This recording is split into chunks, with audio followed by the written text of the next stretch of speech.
success. When you find yourself in need of a lawyer, call the Alexander Shannara Trial Attorneys. You pay nothing unless they win your case. Shannara.com. That is Shannara.com. All right. First game they list here, September 26th. Michigan at Oklahoma, Boomer Sooners. I think actually Oklahoma is going to be a very short favorite here. I'm going to say Oklahoma opens at 1.5. 1.5 is dead on right there. Brownie, you want to chime in on any of these? On the I'll have some observations. Okay, you react. Yeah, not in this one. Yeah, and again, the storyline there is this is the game sandwiched around the suspension for Sharon Moore. That's right. Former offensive lineman at Oklahoma. Oklahoma obviously breaking in a new offense, new quarterback in John Mateer. Who is Brent Venables? Year two with Michigan and Sharon Moore. What's it going to look like? Should be improved. You've got one of the most hyped freshman quarterbacks we've ever seen in Underwood. September 13th, got 3 games on that day that fall into Game of the Year categories with our friends at Bet Online. One of them is Georgia at Tennessee. Georgia at Tennessee. Georgia is going to be a 4.5-point favorite. 5.5 is the number. Brown, reaction to that? I mean, that feels... You said 4.5. I was about to say 5.5 feels a little low. I thought about this when he was setting up Georgia at Tennessee. This is the least respect we've seen Georgia get in a long time. Yep. I can't remember a time where they've been under a touchdown favorite on the road in any of these situations. Yeah, some of that is quarterback related, obviously. But same for Tennessee. If Nico was still at Tennessee, what would that number be? If Nico was at Tennessee, it probably would be 3.5. Oh, so not that big of a difference. Huh? On the same day, Florida plays at LSU. LSU is going to be a 4.5-point favorite. Little off on that one, -7. Wow, I tell you what, I'd like Florida. It's at LSU, right? It's in Baton Rouge. I don't. That's September surprising. 13th. We got a kick time. I mean, do you guys think when you look at 10 top 25 polls, 9 are going to have Florida in the top 25? Oh yeah, yeah. I mean, 7 is a big number. 7's a huge number, especially when Brandon Marcello's quarterback ranking yesterday, Lagway's number 1 on his list. I will be surprised if that game goes off at 7. Look, and I think I'm with you. I think LSU is going to be, they could end up being the best team in the SEC. With that said, I think Florida's going to be much improved. And when is that game again? That's September 13th. It's too early for that number to be 7, in my opinion. So? Yeah. That's 2 SEC teams there. Yeah. Go ahead. Well, I was going to say it's the primetime game, if that affects you any, obviously. Primetime Tiger Stadium, 6:30 ESPN, or excuse me, ABC. Texas A&M at Notre Dame that same day in South Bend. Boy, what a day of football that is. So Notre Dame was a short favorite last year in College Station. I would say Notre Dame is going to be in this spot 5.5. I don't know what our window is. That's closer. It's another -7. Notre Dame's favored 7. I don't know what you get with, like, Marcel Reed is going to be the guy this year for Mike Elko, right? Yeah, I would think so. Wegman was going to be that guy last year. They were our team yesterday. You were gone. Okay. Welcome into the Pennant Grace, and guys, the Braves are up 6-0 on the Diamondbacks. What a surprise. I'm laughing to myself as I was getting ready to go on air because my title that I gave Tyler to put out for you guys was the Braves offense still missing, and clearly that was a little premature. Welcome in, you guys. Like I said, this is the Pennant Grace. My name is Emily Grace, and usually I have a co-host next to me, Ush Sisk, but he is a county commissioner, if you didn't know. So the government duties called, and I said, you know what, I can hold things down here in studio. So that's what we're going to do today. We're going to do a little bit of a watch along, and I'm loving this. Literally in the last 10 minutes, the bats have just come to life, and I'm looking at the box score now. It's incredible. Hopefully we can keep that going. I won't keep you guys here very long. We'll do a quick 15-minute show. But I asked y'all to come up with some questions for myself. Ush had the idea, an Ask EG edition of the Pennant Grace. And I thought, let's have some fun. Let's do it. I appreciate all of you guys for being on today's show, all 84 of you. And, if you're a Braves fan, obviously that's more than likely why you're tuning in. And I think the funny part about today's game is I had a whole plan coming into today's show that we were going to wallow. We were going to talk about how unsettling this offense is. I have it all right here. We're going to talk about the fact that the Braves have scored 2 earned runs in their last 26 innings. That was written down about an hour and a half ago. That has now clearly changed things up. But now the Braves are giving us all hope in the last game of the series against the Diamondbacks.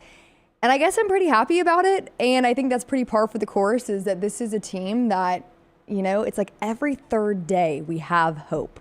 Tim Melton is behind the glass for me. Scott Forrester. Tim, do you have any opinions on this newfound Braves hitting streak we're seeing? I like seeing you and Ush happy. I also like not seeing Ush in studio. So I'm getting the best of both worlds here. I'm getting it all. So Forrester, how are you doing back there? Wow. Ush catching strays. He's not even here. That's the best time to go after him. It is. It is. I'm sure he's listening here pretty soon. But all that to say, I'm happy to be with you guys here today. Smuff in the chat asks, when was the first Pennant Grace episode? I should know that off the top of my head. Tim, do you know by chance? I don't know the answer. I know that this didn't start as the Pennant Grace, and I think that's an interesting story, but I don't know if you're willing to get into that at all. But wait, we can discuss. What are you referring to? Yeah, remember originally this was a little project called For the A. Yes, it was. You remember that? Because the Braves have not trademarked that. And we thought, what better way to take advantage of it than starting a show called For the A? And then that quickly transitioned to the Pennant Grace. Yeah. And we actually weren't live either to start things off, if you remember, too. That is correct. Yeah. We definitely missed our 1 year post, though. Like, we definitely did not celebrate that with you guys. But it's been about a year, and most of our production has been without Ronald Acuna because of his injury. So we're happy to have him back. Like I said, the Braves are hot right now against the Diamondbacks. And the last two games were very disappointing. It felt like the Braves did everything wrong last night in their 2-1 loss. And the Diamondbacks were basically giving it away. And the Braves could not capitalize. Chris Sale had another excellent start that was seemingly wasted. And so it is encouraging to see some life today from this offense. But we're going to get into the Ask EG Anything portion of today's show. And I will be keeping up with you guys in the chat. So if anything happens, I have it on my laptop right here. In regards to the game, let me know. But I want to start here with this question. You guys were great about sending things in. This is from Ush, actually. And it's the top 3 unsung Braves. Who would be on my list? And you guys play along with us here as we go through these. These are my 3. Brandon Beachy, Kurt Suzuki, and Charlie Culberson. And I have some stories attached to these 3, and you can disagree with me. I think that's the fun part about this as well. But Brandon Beachy, so back in the day, this was probably in 2010, so when the Braves were still at Turner, he was someone that I guess you could say fell in love with as a little tot going to Turner Field, because he would always give me a ball in the outfield. And so that is my first one, Brandon Beachy. I don't know what Brandon Beachy's up to these days. I think he has like a real estate company. But I remember my dad telling me, call them by their first names when you're in the outfield instead of their last names. You might get a little more attention. So me and my little pigtails, I'm yelling, Brandon. And he noticed me for that summer. That's my first one. Kurt Suzuki. This was in that I'm not sure when he started with the franchise, but he was such a mainstay behind the plate. Really enjoyed him. And then lastly, who I wish we still had a guy like this, Charlie Culberson. He was your classic utility guy, right? He could do it all. He even pitched a few games, great in the clubhouse. And, he kind of flirted with coming back to the Braves. He was in and out. But those would be my top 3 unsung Braves heroes. Definitely some personal stories. And I'm curious to know what your thoughts are on that, because there's so many different eras too. Those are definitely from, the younger era. Hunter Bussey asked me this. So we're in transition to talking about Truist Park. Now, I remember Turner very well. And obviously, I was able to be a part of Truist opening. And I remember that whole experience. I was in high school. And Hunter asked what the best place to sit in Truist. And I feel like there's truly not a bad place to sit. And I feel like I've pretty much sat my way around the park. Not in every section, but I've been pretty much anywhere. Third baseline, first baseline, behind home plate, up high, you kind of name it. And I think my favorite place is outfield. I want to say specifically like right field, right? That is where I feel like you have the best view.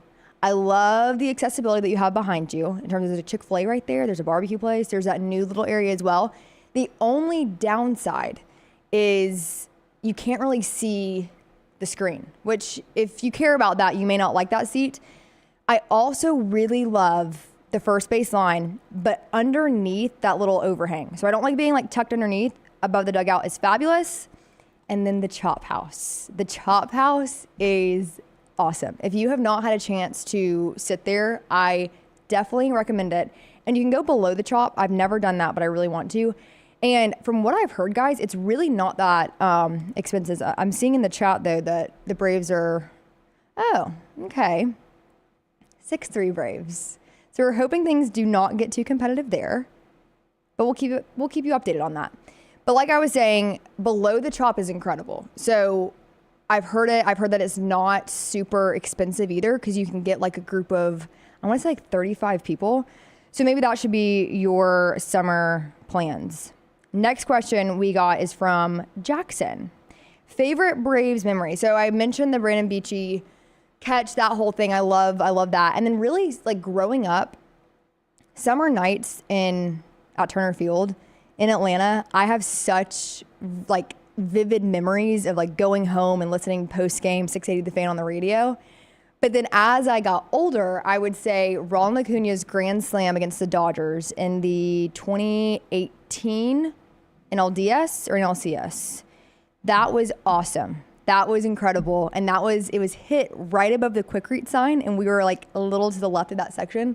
That was incredible. And then my other favorite memory, I would say 2021 Adam Duvall's grand slam as well. World Series Game 5. Great crowd. We were actually sitting out in the Battery.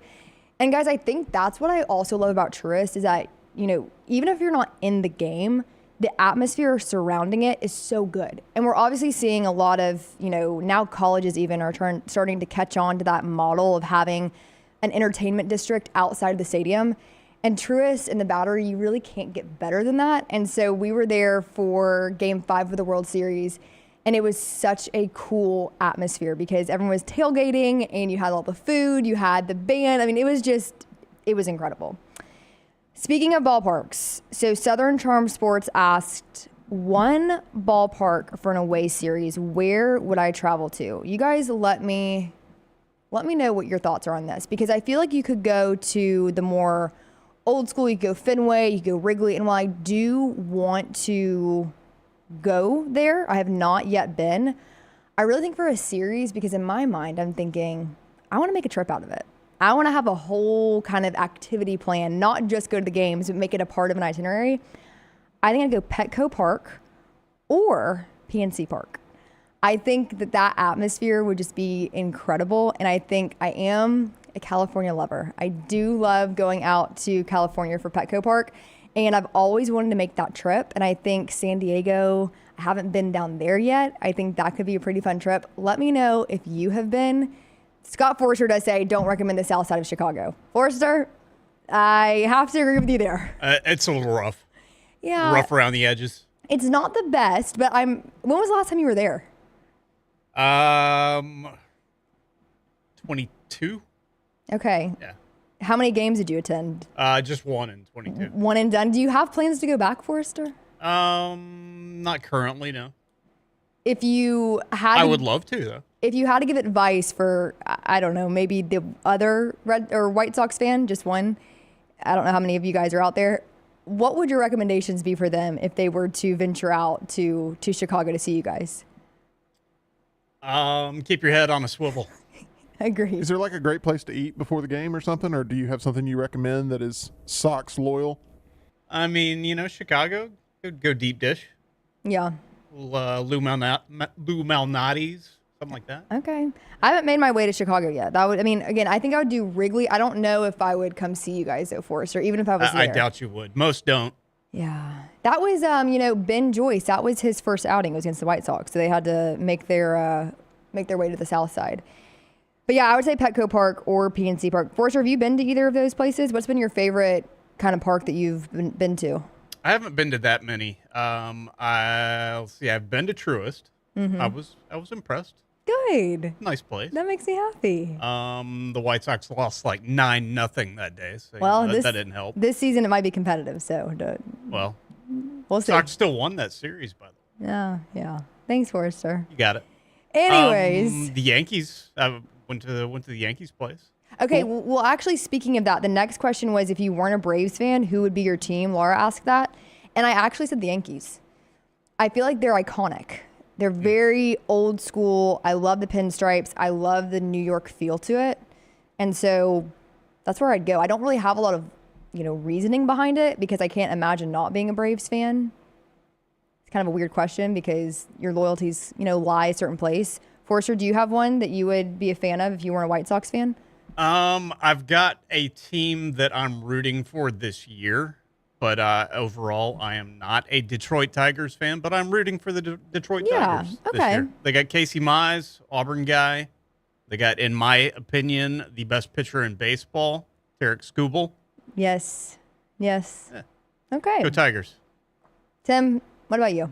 Can I say something controversial real quick first? Yeah. Okay, awesome. Thank you for giving me permission. You're welcome. I used to have a boss that was a Baltimore Orioles fan.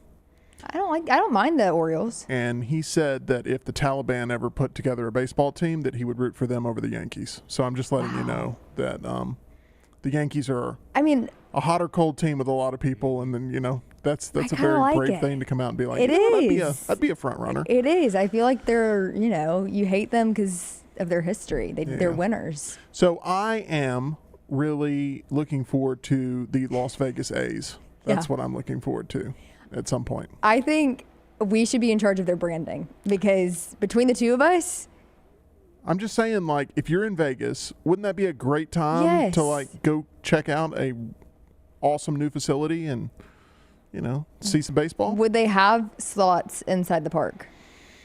Have to. Is that legal? Can you do that? Yeah, they got it in the airport. But you can have it in I the feel park. like time does not exist in airports. You can kind of do anything in an airport. Time does not exist in casinos. That's so true. There you So go. you merge the two together. I also said I might be a Mariners fan too.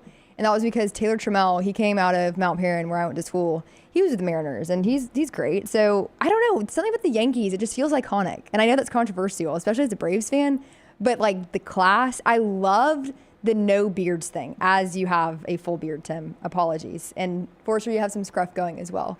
But I thought I just like that. It's they have the standard, they have to uphold it. Didn't they get rid of that though? Yeah, they just did. Yeah. And if I were to choose a side in the whole Red Sox-Yankees thing, I would be all Red Sox. I don't know, guys. And I like navy. Navy's my favorite color. Okay. Well, this will come back to bite me one day. They're going to clip this when I'm covering the Red Sox and it's going to be controversial. Please don't. I'm a Braves fan. Speaking of, what is your dream job? Asks Jake. Well, my whole kind of journey here started because of Kelsey Winger. I've shared this story a few times, but I watched her in high school and I realized pretty quickly, wait a second, I don't want to go to law school. I want to do what she does. But the thing about working in sports, and if any of you guys watching also work in this industry, and again, you guys can probably relate to this no matter where you're in, but there's really no set path that you take, right? There's not, hey, you go to this, then you go to this grad school, and then you get this degree, and yeah, you're guaranteed to be a sideline reporter. Especially at the time, sports management degrees were becoming more popular, but even then, sports management doesn't really equate to what obviously I'm doing now. And so I decided to go down to Georgia Southern. That's where I graduated from in 2023. Love it down there. And I basically decided to spend all of my time outside of the classroom getting experience. And so my degree actually is in public relations. So it's not in sports broadcasting or sports management. And so I said, okay, I'm going to put all my effort forth getting experience outside the classroom. And so that's what I did. I'm kind of giving you guys a long answer here. But I slowly worked my way up, and I actually, started out, I was a men's basketball intern, and then I did color commentary. I did color commentary for baseball, actually, which that was one of the hardest things I've ever done because you go from, talking to sometimes 4.5 hours.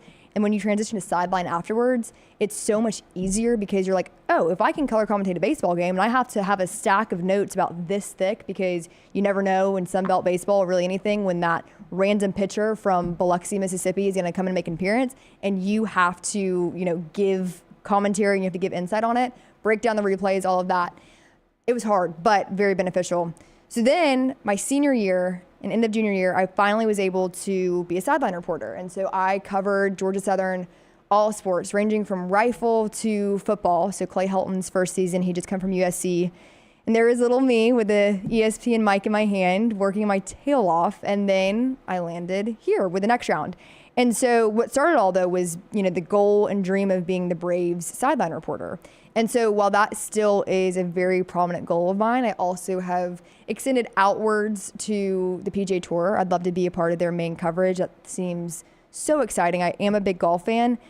But let's be honest, you really cannot beat SEC football. And so working for SEC Network and being a part of their coverage team would be fabulous. I don't really have, anything outside of those three open to anything. Maybe World Series of Poker one day, Tim? Absolutely. If you're not playing it, might as well be covering it. I know. I think the coverage has changed a little bit in the last couple of years, but I still feel like there's a space there where we could take advantage of it. Absolutely. I think you'd be great in that spot. I want to play, though. And then all of a sudden, the Las Vegas A's would be your second favorite team. And I'm covering the A's while I'm covering, it's just... It works out too well. Okay, this also transitions perfectly into my favorite sideline memory. So this is from David, and I think the first one that sticks out to me was Georgia Southern beating App State 2022 to become bowl eligible. So both teams, whichever team won, they were going to a bowl game. And Georgia Southern won in double overtime. It was awesome. And the crowd stormed the field, and trying to find Coach in the middle of all of it was an adrenaline rush that I can't imagine what it's like when you have 70,000 people trying to get on the field. At Georgia Southern, we did not have that many people, but it was still such an exhilarating moment of chasing down Coach Helton and the energy and things like that and being able to cover it. Looking back, though, guys, when I look at the interview, I was so green in the industry that I wish I could ask a different question, but it was still a good one. My other favorite memory was, this is kind of a mess up I had that taught me a lot, and this pertains to baseball. So baseball was one of the first sports I started doing sideline coverage for, and I'm thinking to myself, I love baseball. This should be a pretty smooth transition, but nothing really prepares you for the first time that you are standing on the sideline. You have that microphone in your hand, and that camera is looking at you, and that red light starts blinking, and you say, okay, I got to go. And it was against South Alabama. And I remember I completely blanked on my open. Nothing was there. And someone told me at some point, it does not matter what you say, you have got to get something out. When you're in that situation, you have got to get things out on air. With full confidence, I said that Georgia Southern's backup catcher, Kyler Holtgren, was South Alabama's head coach. And I had spoken to Kyler Holtgren prior to the game, completely just not at all what I was supposed to say. And I remember being so terrified that was going to be clipped on Twitter somewhere. And I learned in that moment that if you say things with confidence, people may not notice it. My last favorite memory is also baseball related, actually. And I got to interview the Falcons kicker, Younghoe Koo. He is a Georgia Southern alum, along with the Bills kicker, Tyler Bass. And what was funny about that, guys, is that they were actually more nervous about foul balls coming into the camera well than anything football related. Speaking of football, we're in transition to this. Rob asks, best tailgating in the SEC, in my opinion. So switching it up a little bit.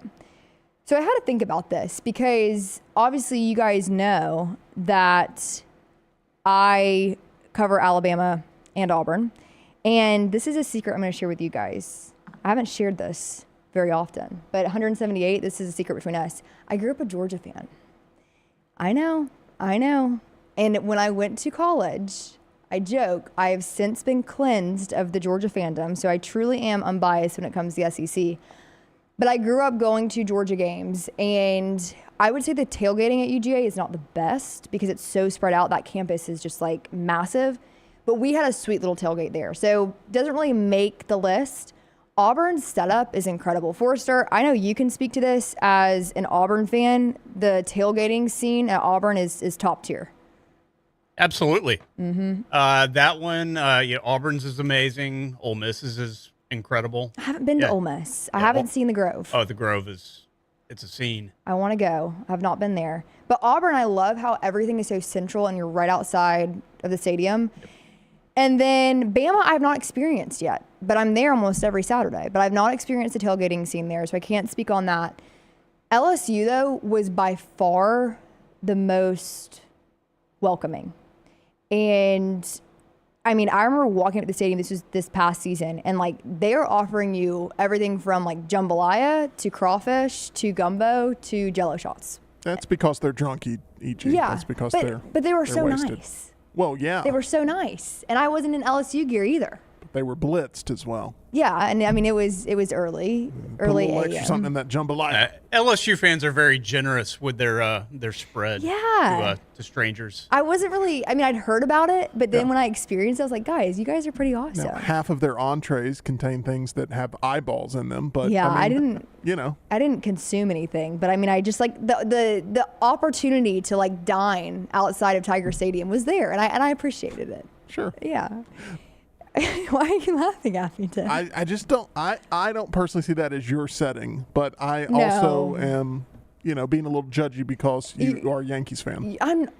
Don't quote me on that. I'm not a Yankees fan, guys. You're also wearing purple. Are you like a closet LSU fan? No, I'm a Birmingham Bolts fan. Okay. Because Bill Bubba Bussey did the commentating there on the radio call for that, and that's changed my life forever as a broadcaster. So good. Well, yeah. I'm happy for you. Thank you. What's changed my life forever was I went to I think Lance was actually talking about it today on the show of the next round, the largest cocktail party, Georgia, Florida. And that, I will say, I think is the most insane tailgating I've ever seen. So if you have an opportunity to go to it, it's pretty cool. All right, transitioning back to the Braves here. We have a few more questions. I'm going to let you guys get back to watching the game. I appreciate you all for being here. We have a lot of you guys on today. Sammy asks, who are your all-star picks for the Braves? It's kind of a loaded question. And like I said, my title for today's show is so different than what's actually transpiring right now. Still 6-3, by the way, bottom of the fourth. Right now, I would say Drake Baldwin. Absolutely. No questions asked. I'd say Ronnie. Pitching-wise, Sale and Schwellenbach. It seems like a lot of you will probably have the same consensus right now. It is sort of disappointing that when you look at the All-Star game coming to Atlanta, if the Braves can't turn things around, that's not going to be as fun of an event. Let us know if you guys are planning on going. SEC Media Days actually coincide with the All-Star game. That happened last year, too. I'm not sure if they planned that, but it was in Dallas when we were there. And then this year, they're both in Atlanta. So I'll definitely be catching some events there. Let us know if you guys are planning on going to that. But right now, those are my all-star picks. Kylie asks this question, and this is a good one. What player would you be on the Braves team right now? Like, who has a similar personality to you? And I feel like with questions like this, it's kind of weird, like painting yourself into a player because you're talking about yourself. But I was doing some soul searching, and I was trying to think, okay, who do I align with, if you will? And I think it's Ronald. Not because he's, one of the greatest. He loves fashion. I love fashion. He has a little flair. I think I've got a little flair. He seems to be a team player, and he has a thing for the dramatics a little bit, and I kind of like that. He's got a little spice, if you will. So I think I would align with Ronnie. Let me know what you guys think. I don't know. Maybe I'm more of a Matt Olson or perhaps an Ozzy Albies. And the last one to round it out, favorite food and candy asked by Anders. So steak or tacos? Big fan. Big fan of steak, big fan of tacos. And then candy-wise, me and Tim were talking about this at poker this week. I challenged myself for 1 week not to consume sugar because I kind of have a problem, I would say, of sugar consumption. You guys have seen my candy habits. I would say it's a problem. I don't think it's a problem yet. It could be. It's just more of a crutch in your dietary structure that especially when you get a little hangry, you got to follow it up with some sugar. Yeah. So with that being said, I challenged myself for the mental aspect to see if I could do it. So I am 5 days without sugar, and I really want some sour gummies. That's my favorite candy, sour gummies. Anything sour, I love. Dr. Brian in our poker club says that sour candy is literally the worst thing for your teeth ever. And I always feel bad when I'm eating, Nerds gummy clusters or the Sour Patch watermelons. Especially right in front of him while right he's looking in front at of him, you. yeah. Right in front of them, and I always feel a little little uncomfy for that. Scott's a big fan of them, by the way. Those are good. Yeah. Which ones? The watermelon. Yeah, they're really good. Dare I say they're better than the original Sour Patch Kids. Controversial? I don't think so. Telling you, Sour Power brand sour stuff is the best. Sour I don't know Power them. I don't know them. is the best. The It's really Buc-ee's good. sour strips are really good, though. They are. I'm going to get some today. Speaking of things that you guys should get, you should get Roback. PG20 saves you 20% off at checkout. This was really fun, you guys, to hang out. And I miss my co-host. I haven't done a solo show yet. He normally is the one that's having to hold it down here in studio, but as he's doing his governmental duties, I said, you know what, Ush, I got it. We'll hang out. We'll have a good time.